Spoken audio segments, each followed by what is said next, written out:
SCP. Secure, Contain, Protect. SCP is the umbrella term for a community writing project, stemming from a 4chan post in a paranormal forum in 2007. Today, SCP has its own website, with over 7,500 catalogued objects and thousands more short stories. All of these pieces of writing circulate around the SCP Foundation, a sort of shadow government organization that specialises in finding and containing anomalous objects and entities. This is best displayed by their mottos, the main one and the acronym being Secure, Contain, Protect. And, the less known, but equally understandable, We die in the dark, so that you may live in the light. Now, of course, this universe spans a lot more than just the SCP Foundation, with many other groups like the Serpent's Hand and the Chaos Insurgency. As a community writing project, it's hard to explain the true expanse of the SCP Wiki, and that is why I'm starting this series. That's right, I am going to be taking you on a journey through the SCP universe, mainly focusing on the expansive list of items and entities, with the occasional deep dive into a character or tale. It's truly incredible the quality and quantity of works that are on this site, so I think they definitely deserve to be given the spotlight.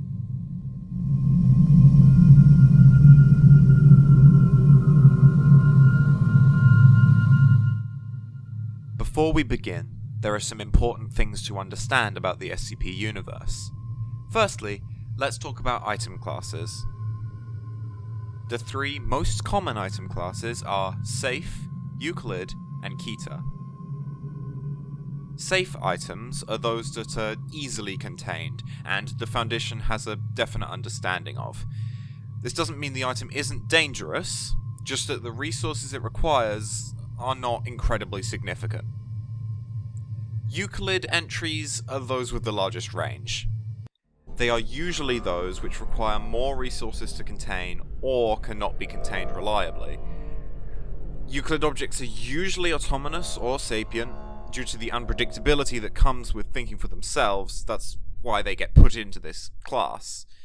And while these items may be unsafe, they could also just not be understood, or both. Keter class objects are those that are especially difficult to contain reliably. They require extensive and resource-expensive requirements, and they're most often not understood properly, which makes containing them even more difficult. Keter objects aren't necessarily dangerous, but the unpredictability around them and general lack of understanding can lead to dangerous situations. The rest of the classes are much less common, some only being used in very specific circumstances, but they're still very important to have in mind. Neutralized objects are those where the item, intentionally or not, has ended up being destroyed or disabled. Though some objects end up neutralizing themselves naturally, simply their anomalous effects wearing off, but this is extremely rare.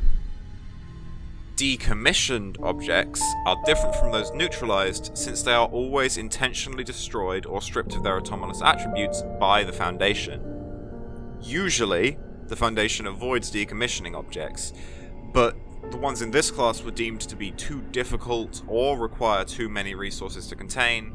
Decommissionings always require authorization from higher authority in the Foundation, and once again, this isn't something that happens very commonly at all.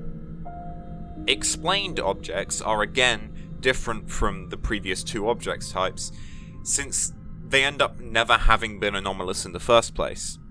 Usually this means that the object is understood so deeply that its effects can now be explained by modern science. Explained objects may become explained, or may have actually been it all along and never really been understood.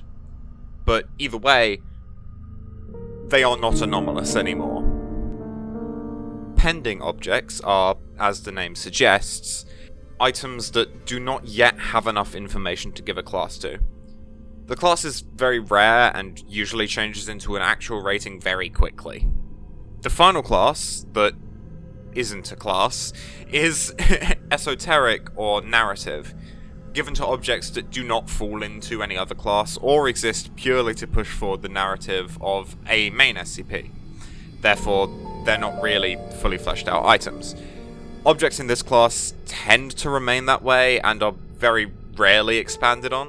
Thaumiel objects are those that can be used as methods of containment for other SCPs.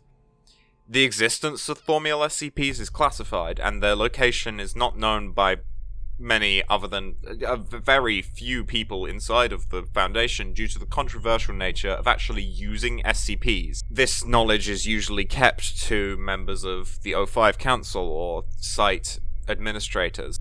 Apollyon SCPs are those that cannot be contained, or would be expected to breach containment at a moment's notice. These objects are usually part of, or the reason for, a world-ending threat that would require massive effort for the Foundation to deal with. The final object class is Archon. These items are theoretically capable of being contained, but are left uncontained for a various reason. This is usually because containing them would cause negative effects, or it would just be more trouble than it's worth. The wiki provides a helpful method for remembering and understanding all of the object classes, called the locked box test. The analogy uses an item of an unknown class and a box and works as follows. If you lock it in a box, leave it alone, and nothing bad will happen, then it's probably safe. If you lock it in a box, leave it alone, and you're not entirely sure what will happen, then it's probably Euclid. If you lock it in a box, leave it alone, and it easily escapes, then it's probably Keter. If it is the box, then it's probably Thaumiel. If it used to need a box, but no longer does, it's neutralized.